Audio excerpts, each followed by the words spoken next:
Vamos a estar estudiando Santiago 2. El libro de Santiago es un libro que me gusta. Es un libro muy fácil de leer. Santiago es un escritor que podemos decir que es bastante directo, es bastante lineal, bastante sencillo en la forma de escribir, pero muy profundo en lo que dice, muy interesante. Un libro donde se puede aprender muchísimo sin tener que usar un ¿Cómo? ¿Y dónde lenguaje está Santiago? muy rebuscado, muy ¿Y dónde complicado. está Santiago? Mateo, So, es un libro, Mateo. so, es un libro maravilloso, como todos los libros de la Biblia, pero Santiago tiene una manera de escribir que creo que sería, eh, como mismo se le recomienda a las personas que nunca han leído nada de la Biblia, que empiecen leyendo la Biblia por los evangelios o por el libro de Juan. Creo que a los nuevos creyentes que quizás no tengan idea de más o menos cómo funciona una iglesia, sería bueno recomendarles siempre que empezaran para conocer más o menos cómo debía funcionar una iglesia, que empezaran leyendo el libro de Juan, el libro, perdón, de Santiago.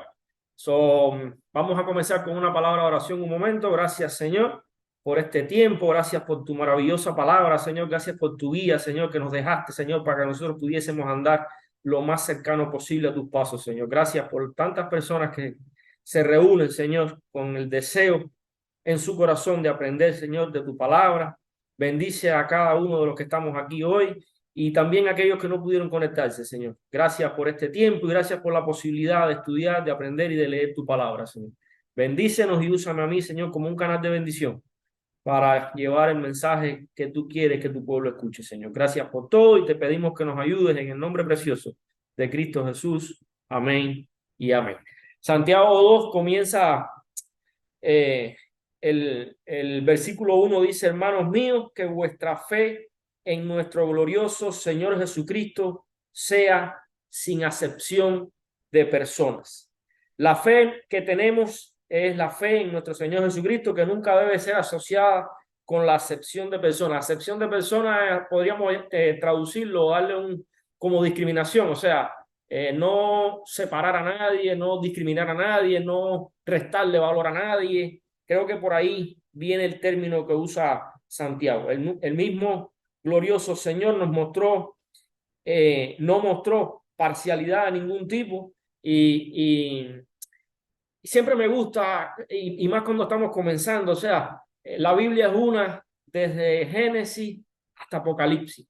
Y Jesús no vino a cambiar la ley, ni vino a abolirla, ni mucho menos quizás una manera nueva de ver las cosas, pero lo que está haciendo Santiago es explicándonos que desde un principio el mismo Señor Jesucristo fue la muestra viva de que Dios no hace acepción de personas y que desde Moisés, cuando empezó a escribir la Biblia, se trataba precisamente de eso. Podemos ir un momentico a Deuteronomio 10. Vamos a estar buscando unos cuantos versículos hoy porque quiero que sea más bien la palabra la que trate de aclarar la misma palabra.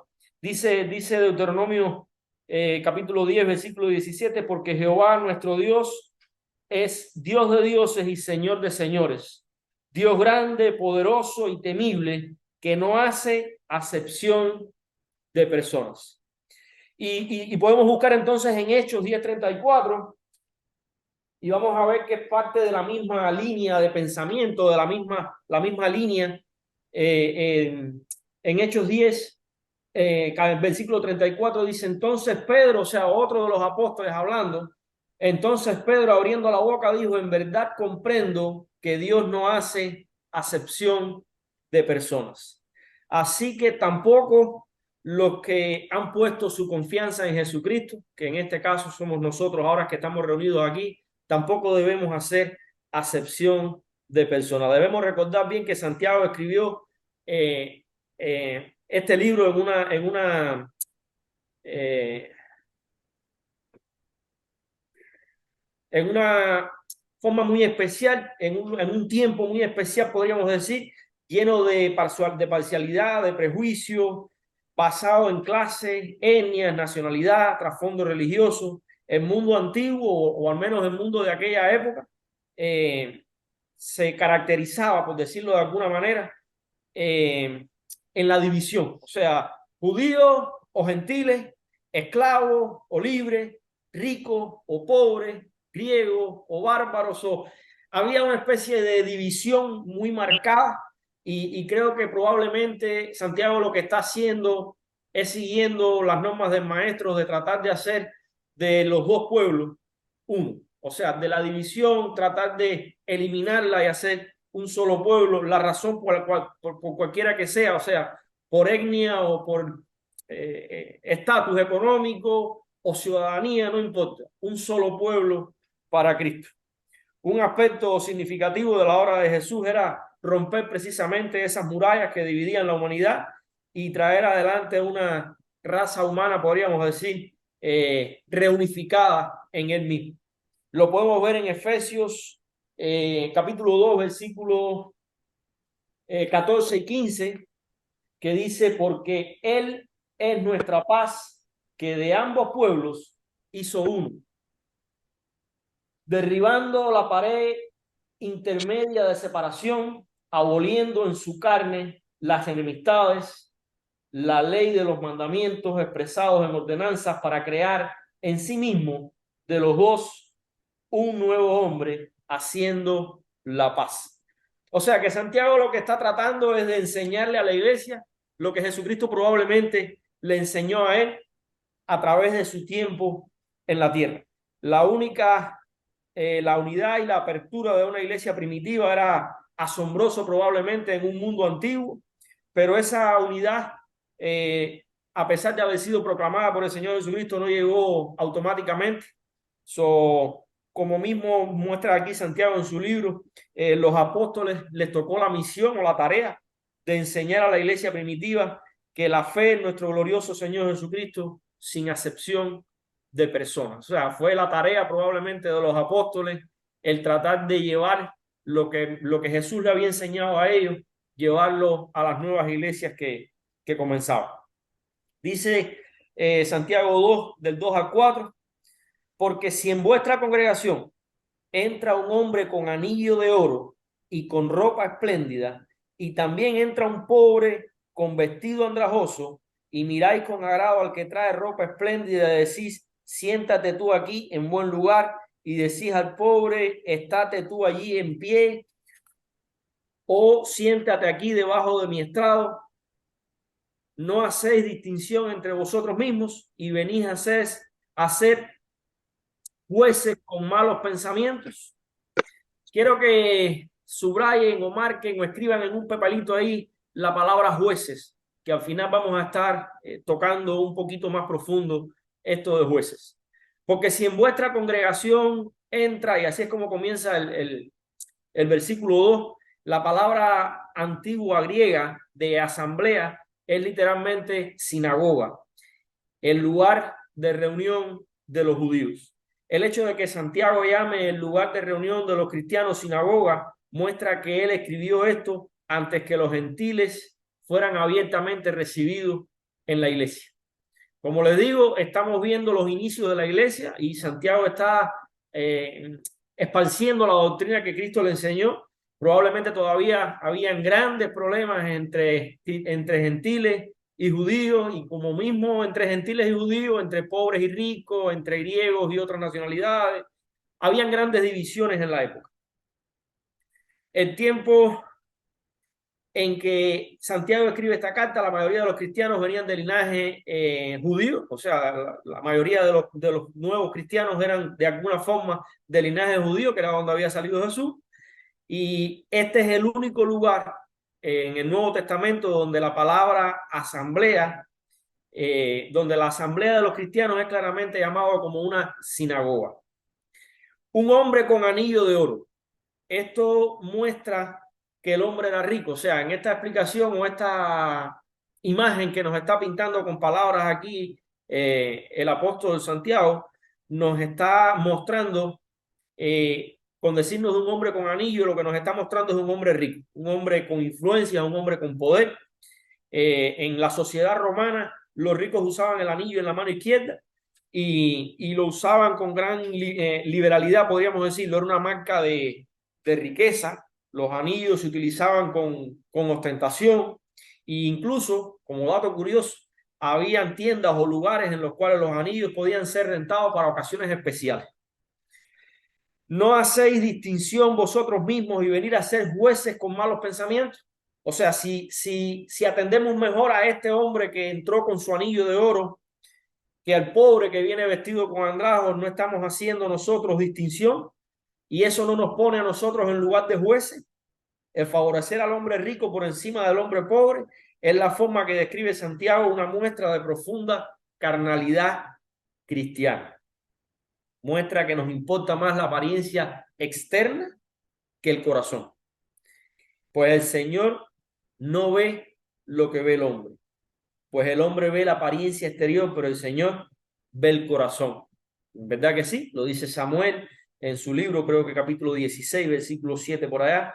Dios ve el corazón, y nosotros, como seguidores de Cristo, realmente, si no lo estamos viendo, debíamos al menos intentarlo. Muestra que entendemos mal que es importante y bendecido a la vista de Dios cuando asumimos que el hombre rico es más importante para Dios o más bendecido, porque entonces estamos poniendo valor precisamente en la riqueza, lo cual no tiene nada que ver a los ojos de Dios. Muestra un rasgo quizás un poco egoísta de nosotros, y usualmente favorecemos al hombre rico sobre el hombre pobre, aunque o debido a que creemos que el hombre rico podría hacernos algún favor que el hombre pobre no puede. O sea, estamos buscando cosas materiales o cosas carnales, que no es sencillamente lo que Dios está esperando de nosotros. Dice del 5 al 7, la parcialidad del hombre en raras ocasiones está de acuerdo al corazón de Dios. Hermanos míos, amados, oí. Está haciendo un énfasis aquí, so vamos a escuchar con atención. ¿No ha elegido Dios a los pobres de este mundo para que sean ricos en fe y herederos del reino que ha permitido a los que le aman? Porque vosotros habéis afrentado al pobre, no os oprimen los ricos, y no son ellos mismos los que os arrastran a los tribunales, no blasfeman ellos el buen nombre que fue invocado sobre vosotros. Santiago está explicando, lo podríamos decir, el error que cometemos cuando tratamos de ver a las personas con la vista humana.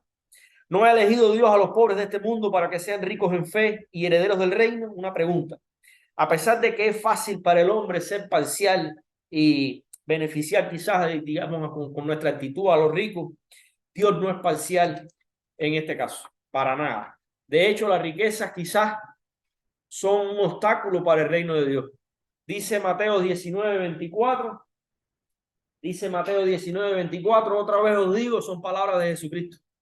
Otra vez os digo que es más fácil pasar un camello por el ojo de una aguja que entrar un rico en el reino de Dios. Hay un sentido en el que los pobres de este mundo son bendecidos especialmente por Dios. El pobre es elegido para que sean ricos en fe, debido a que los pobres de este mundo simplemente tienen más oportunidades quizás para confiar en Dios, porque no pueden basarse en nada material porque no lo tienen. Por lo tanto, ellos pueden ser muchos más ricos en fe que el hombre rico. El pobre es elegido herederos del reino debido a que Jesús dijo que para los ricos es difícil entrar en el reino de Dios. No ha elegido Dios en el sentido de que los pobres responden con más prontitud en fe a Dios, teniendo menos obstáculos para el reino. Podemos ver cómo Dios ha elegido al pobre. La historia de la iglesia, comparativamente, podríamos decir, más personas pobres han respondido al evangelio que personas ricas. Cuando elegimos personas, por lo que podemos ver en las apariencias, estamos perdiendo de vista el enfoque de Dios, la forma en que Dios mira.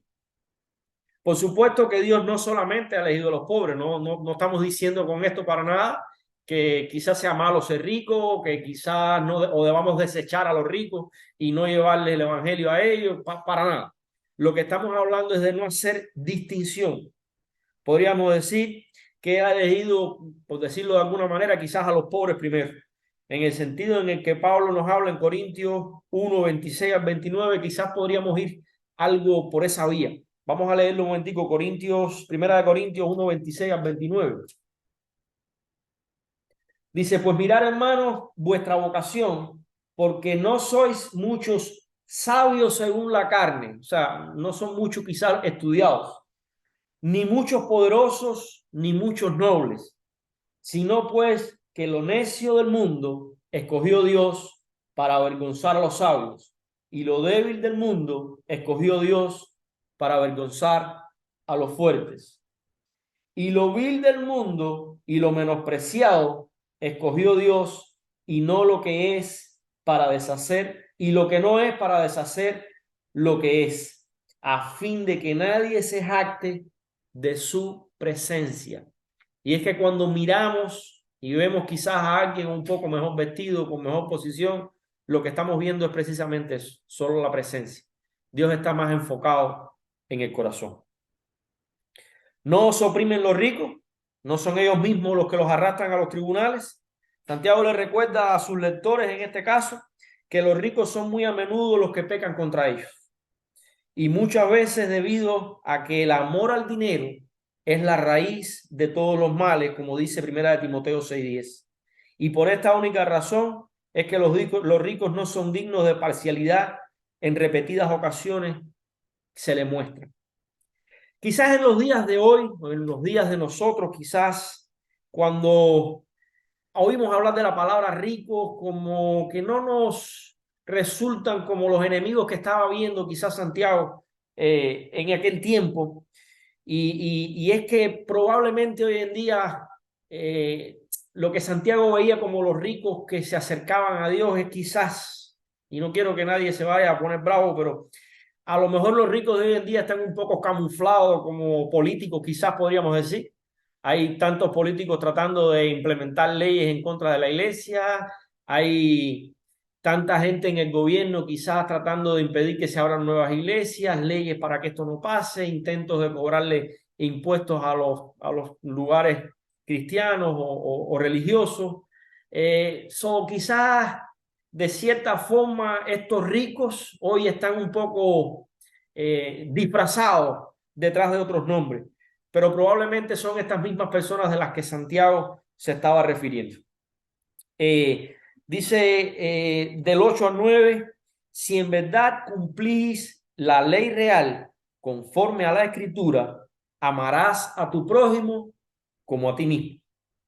Bien hacéis, pero si hacéis acepción de personas, cometéis pecado y quedáis convictos por la ley como transgresores. Si en verdad cumplís la ley real conforme a la escritura, o sea, Santiago le anticipa a los lectores que pueden defender la parcialidad hacia los ricos simplemente con esto de que los estoy amando porque Dios nos manda a amar a nuestros vecinos, a nuestros semejantes. Y eso es una forma de obediencia a Dios. O sea, Pablo quizás está dándole cierto enfoque hacia esa área. Pero si hacéis acepción de personas, cometéis pecado. El problema no es que seas amable con los ricos. O sea, el problema no es que hagas distinción entre el que está mejor vestido y el que no está tan bien vestido. El problema es que cuando estás haciendo eso, estás haciendo acepción de personas, y lo que Dios nos está mandando es precisamente que no hagamos acepción. Todos son iguales delante de los ojos de Dios. Amable con el hombre pobre y amable con el hombre rico. Estoy cumpliendo el mandamiento de amar a mi prójimo como a mí mismo. Y la ley real, ¿por qué nos habla de una ley real? Nuestro Dios es un Dios, es un gran rey, y su ley es una ley real. Nuestro Señor Jesús pone énfasis especial en este mandamiento. Vamos a leer un momentico Mateo 22 del 36 al 40. Mateo 22 del 36 al 40. Vamos a leerlo un segundito. Maestro, ¿cuál es el gran mandamiento de la ley? Otra vez Jesús se refiere a los inicios, al principio, a la palabra de Dios. Jesús les dijo: amarás al Señor tu Dios con todo tu corazón y con toda tu alma y con toda tu mente. Este es el primero y grande mandamiento. Y el segundo es semejante: amarás a tu prójimo como a ti mismo. De estos dos mandamientos pende la ley y los profetas. Igual, está haciendo énfasis o está haciendo, podríamos decir, referencia a Levíticos 19:18, donde Moisés está escribiendo los mandamientos que Dios les ha dado. Santiago nos está recordando de que el hombre pobre es también nuestro prójimo. O sea, lo mismo que el hombre rico, el hombre pobre también es prójimo y también le debemos amor. Dice del 10 al 13, el asunto serio de obedecer todos los mandamientos de Dios. Y esto viene porque de cierta manera quizás a veces somos un poco selectivos. Lo digo así para incluirnos, para que no parezca un regaño esto, pero a veces nos encontramos cristianos o somos cristianos de los que seleccionamos cuáles son las cosas que debemos obedecer y cuáles quizás no, esto no es tan importante o esto es un poquito pasado de moda. Dice Santiago, pues porque cualquiera que guardare toda la ley pero ofendiere un punto, se hace culpable de todos. Porque él dijo, no cometerás adulterio, también ha dicho, no matarás. Ahora bien, si no cometes adulterio, pero matas, ya te has hecho transgresor de la ley. Así hablad y así haced, como los que habéis de ser juzgados por la ley de la libertad. Escuchen qué interesante es la forma en que lo describe Santiago. Porque juicio sin misericordia se hará con aquel que no hiciere misericordia, y la misericordia triunfa sobre el juicio. Miren que, como les decía al principio, Santiago escribe de una manera bastante sencilla, bastante comprensible, pero profundo. Porque cualquiera que guardare la ley, pero ofendiera un punto, se hace culpable de todo. Aquí Santiago nos cuida en contra de tener obediencia selectiva, lo que les decía ahorita. La clase que selecciona o escoge las leyes de Dios o los mandamientos de Dios o la manera de comportarnos de manera correcta.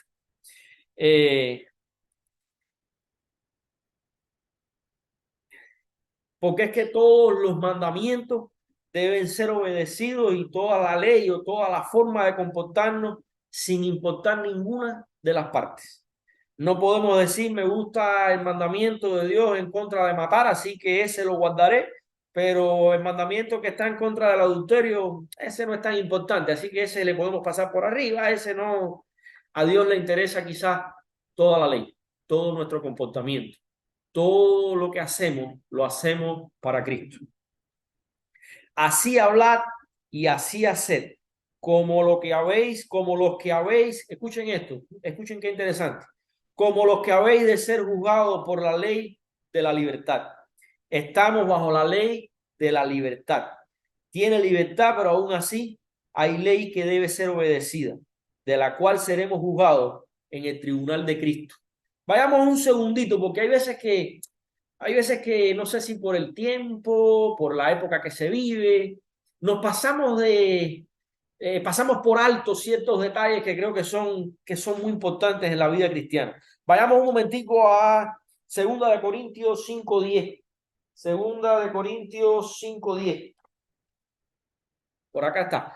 Porque es necesario, escuchen esto, porque es necesario que todos nosotros comparezcamos ante el tribunal de Cristo para que cada uno reciba según lo que haya hecho mientras estaba en el cuerpo, sea bueno o sea malo. El hecho de ser cristianos, el hecho de que visitemos una iglesia o que seamos miembros de una iglesia, no nos exonera para nada de dar cuentas. Después vamos a tocar de nuevo la palabrita que les dije ahorita, jueces, pero ahora vamos a volverle a dar otro toquecito más. Y es que a veces nos volvemos jueces y seleccionamos qué hacer o qué no hacer, o a quién amamos y a quién no amamos, o a quién le predicamos y a quién no le predicamos, por diferentes razones.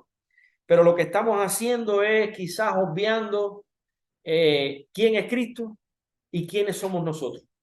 El hecho de que yo conozco de Cristo desde que nací, el hecho de que conozcamos de Cristo desde que nacimos, el hecho de que hayamos aceptado a Cristo como nuestro Señor y Salvador, el hecho de que vayamos todos los domingos a la iglesia, esto no nos libera de la realidad de que un día todos los seres humanos tendremos que dar cuenta ante el tribunal de Cristo.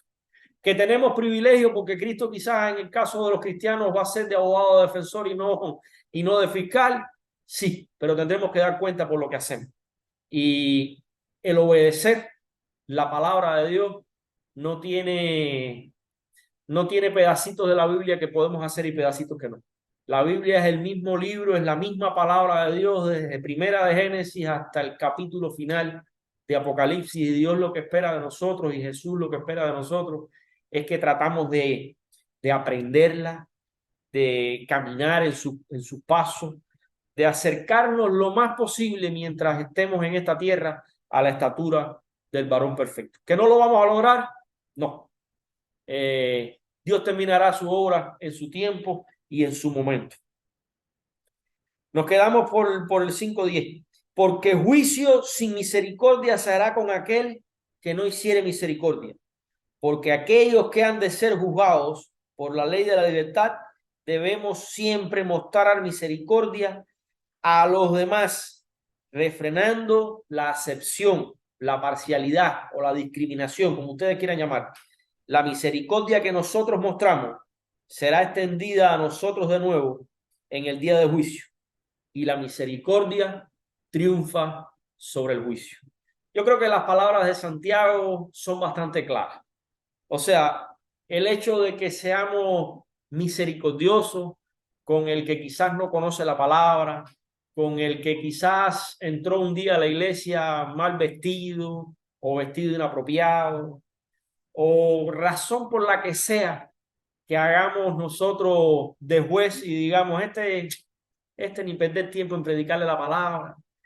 Esto no es lo que Dios está esperando de nosotros. Esto no es lo que Jesús está esperando de nosotros.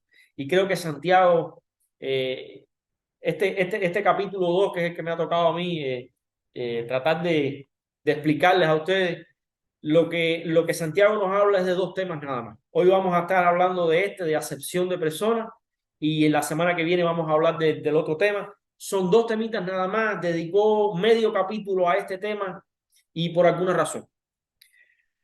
Y lo hizo de una manera bien sencilla, bien directa, bien explícita.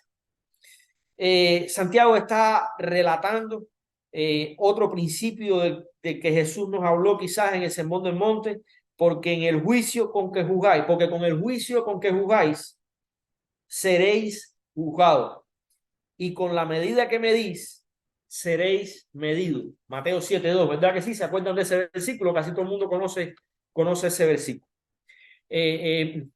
Yo creo que Santiago está tratando de hacernos ver o trataba de hacerles ver en esta ocasión cuando escribí este libro allá en su momento, lo que Jesús trató de enseñarles a ellos y de llevar a cabo en su tiempo en esta tierra.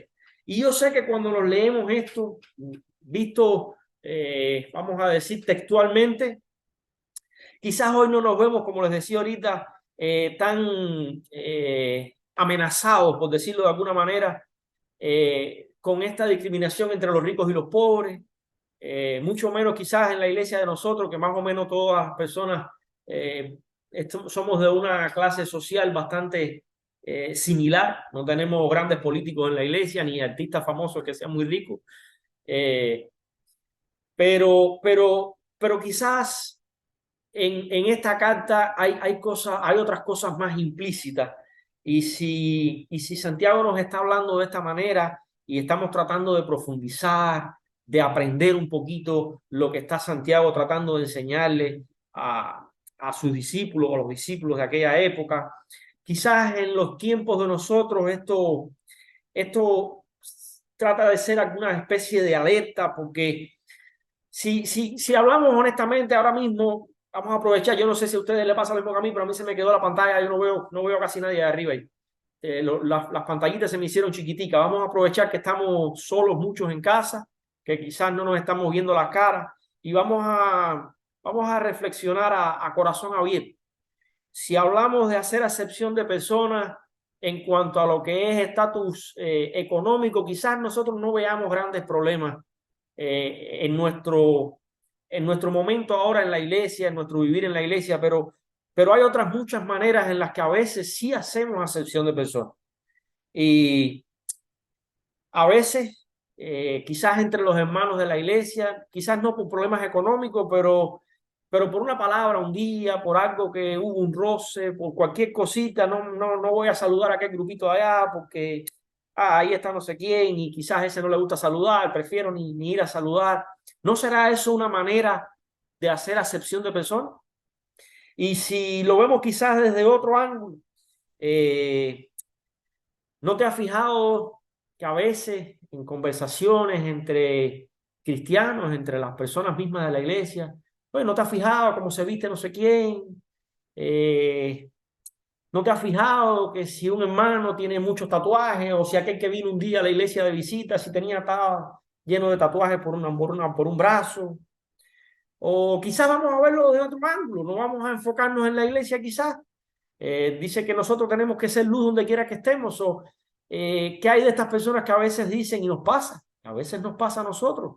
No estoy tratando de apuntar, estoy tratando de reflexionar y que ustedes reflexionen también en cuanto a lo que nos está escribiendo Santiago aquí, que quizás nos está escribiendo a nosotros en los días de hoy. Y no, yo no, a ese vecino yo ni lo saludo, yo no lo saludo porque ese vecino no es cristiano, yo, tú sabes, yo no quiero ni saludarlo. ¿No será eso una manera de hacer acepción de personas? ¿No será este una especie de samaritano? ¿No será este uno de los que Jesús está esperando que seamos nosotros quien le lleva el mensaje del Evangelio? O, o puede ser quizás en el ámbito hasta familiar. Yo estoy que ni visito a mi familia porque en definitiva ellos no son cristianos y cuando se juntan a comer ahí o si se toman esto, si se toman lo otro o no quieren ni darle gracias a Dios, eh, y no será que eres tú la persona indicada para ese día de la reunión de familia, en esa comida, hablarles de Cristo. ¿No será eso lo que está esperando Dios? ¿No estarás haciendo acepción de personas cuando no le entregas el mensaje de salvación? Déjenme decirles algo, comentarles algo, porque leí muchos artículos para traerles este estudio y como es tan sencillo, me gustó tanto la sencillez en que Santiago lo describe que busqué varias cosas y, y algo les puedo garantizar. Si Dios hubiese terminado con nosotros, ya estaríamos en el cielo ya. Si estamos acá, si estamos de este lado del sol, por decirlo de alguna manera, si estamos todavía en esta tierra, es porque Dios tiene un propósito con nosotros. Y creo que Jesucristo fue bastante explícito. Las últimas palabras de Jesús fue ir y predicar el evangelio a toda criatura. O sea, las palabras de Jesús no fueron, ahora cuando yo sea levantado, ustedes métanse en la sinagoga y no hablen con nadie, no compartan con nadie, quédense ahí tranquilitos hasta que yo regrese. No fueron precisamente las palabras de Dios. Si Dios nos tiene en este mundo es porque tenemos un propósito y tenemos que buscar la forma de acercarnos a esos que quizás son los que nosotros vemos descalificados. ¿No será que alguna vez nosotros también lucíamos como descalificados y hoy gracias a su misericordia estamos en sus caminos? Recuerden que nosotros somos administradores de la multiforme gracia de Dios, no somos almaceneros. No es para guardar la gracia para nosotros mismos, es para extender la gracia. Quizás a los que a nuestra vista humana, mortal, carnal, esto no tiene salvación. Este mejor ni hablarle porque me va a decir, sabe Dios qué. ¿No será que Jesús nos tiene en esta tierra porque el propósito que tiene con nosotros es precisamente que esparzamos la semilla del Evangelio? Cuando Santiago se refiere a acepción de personas, y aunque él se enfoca mucho más entre el rico y el pobre, no nos estará tratando de decir algo. No tendremos nosotros la obligación de intentar hacer llevar el evangelio a cuantas personas no sea posible. No sé si se acuerdan la cancioncita que danzaron las niñas en la iglesia el otro día. ¿Quién soy yo para señalar si alguna vez estuve allí?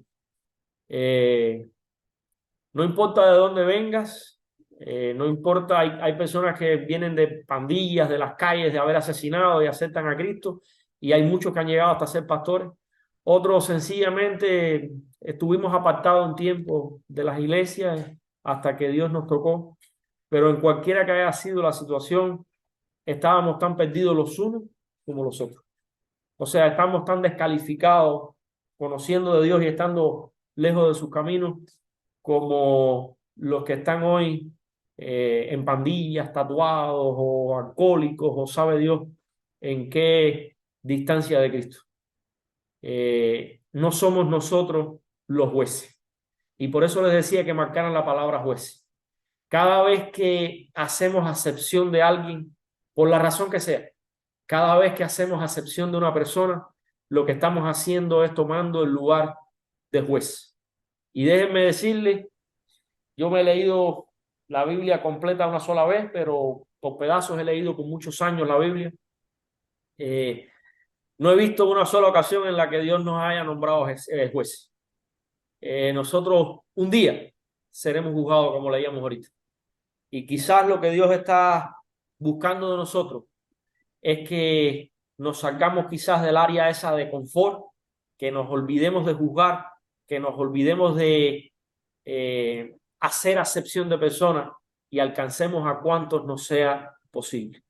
Lo mismo el que entre a la iglesia, como decía Santiago aquí, con las características que traiga, pobre, rico, griego, romano, ruso, no sé, vestido de una manera, vestido de otra, tatuado, no tatuado, con la creencia que traiga, somos nosotros los encargados de presentarle el Evangelio de Jesucristo.